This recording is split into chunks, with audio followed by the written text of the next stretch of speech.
Well, here we are again we're at the fourth floor of the Missoula Public Library. Again, just a gorgeous facility, great setting here in the Missoula Valley. I can't emphasize enough for folks to get out and experience this great investment that you have all made in your community. Yeah. And as usual, when you're around something aesthetically really beautiful, you want to talk about budget. Well, absolutely. That is an excellent segue. But yeah, this is tax season. This is budget season. And I don't know about you, but I recently got a statement in the mail from the Montana Department of Revenue describing the value of our property, and it might be a little confusing for folks what that actually amounts to. Yeah. Some insight? Good.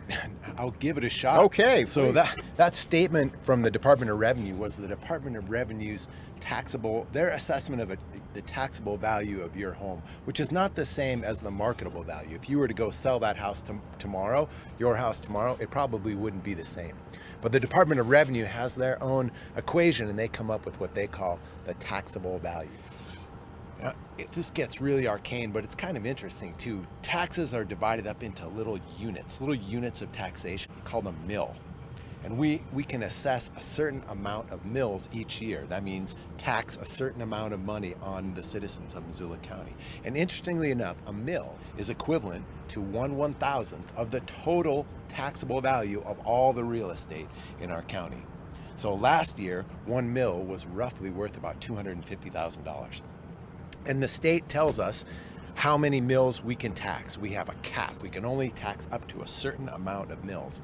And there's a little bit of unpredictability in this, in that right now we are in the middle of our budget season, and we certainly don't want to use any more mills than we need, but we don't right now know exactly what the value of a mill is. Part of the confusion is that estimated tax that's on that Department of Revenue statement really does not necessarily reflect what you'll actually be taxed. Dave, that is a super good point. At the bottom of that, it'll say, oh, your taxes are going up by 13% or 15% or 4%.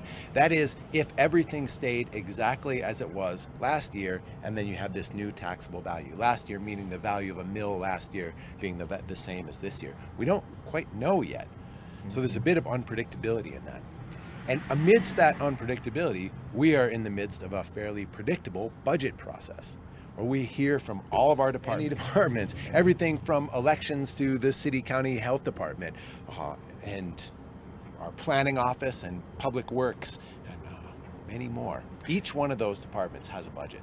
Well, and we hear from the public pretty consistently that they want services delivered. So the challenge that we have over the next number of weeks is balancing the needs of our constituents across Missoula County and the expectation of services with the finite limits of what we can impose via taxation on the community, and looking across all of these 30 plus departments in terms of what their needs are, and determining what gets funded this year and what may not, and what may have to wait a few years. Yeah, you're describing that really well. I mean, our job as the local government, as Missoula County, is to provide services to our citizens. These departments are literally the folks who have boots on the ground providing those services. We wanted to encourage folks to check out the Missoula County Property Information System to learn more about where and how your taxes are being spent. So if you Google Missoula County Property Information System and then hover over your property and right click on it, a menu will show up and it says identify property information here. So click on that. Another menu shows up, and then at the top there's a little box that says taxes. So if you click on taxes, you'll be treated to a series of pie charts, and on those pie charts you can see where and how our tax dollars are being spent. And it's also really important that we don't raise people's taxes more than they can handle. So we balance these things with each department, looking at what they need so they can do the best work possible, deliver the best services they can, and looking at how much we can actually stomach asking people to contribute. Well, and let's talk just a minute about the budget process coming up here. We have a preliminary budget hearing that's going to be on July 29th at 2 p.m. If you've not visited one of our public meetings before, you can now do so in a couple ways. You can either show up in person to the county courthouse. We'll be meeting in the Sophie Moise room, our main meeting room on the first floor, or you can join us remotely via your computer or on the phone. And this is the first opportunity to take a look at our budget for the next fiscal year, to provide comment.